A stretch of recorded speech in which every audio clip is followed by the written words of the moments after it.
The tea house or Chaikhana in Kurdish is a unique place and a popular gathering spot for people in the Middle East.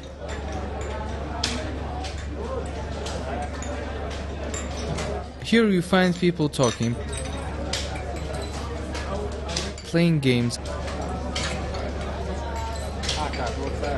and reading books, all while enjoying many cups of tea. There are times when, for example, you're tired or stressed, you need something to relax. You sit down and drink some tea, and it does. It helps you relax. Some people sip their tea, drinking it slowly, others drink it much faster. Pouring the tea into the saucer cools it down, and because I usually have a lot of work to do, I can drink the tea faster that way.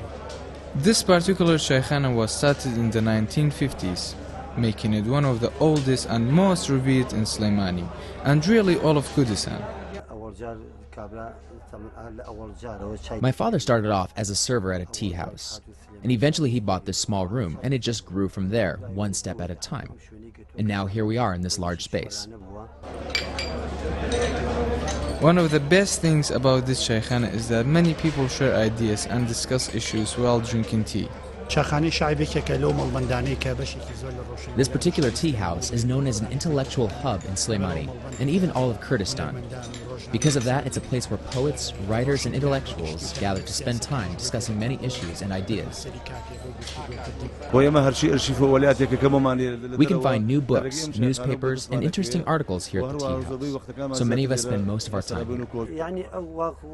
When those who are less educated come in, they can sit down and interact with the intellectuals, read books, and even read writings by some of our own patrons.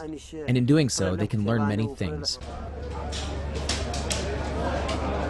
So, if you're ever in the Middle East, come and enjoy a cup of tea at the Chaikhana. It's a very hospitable and interesting place.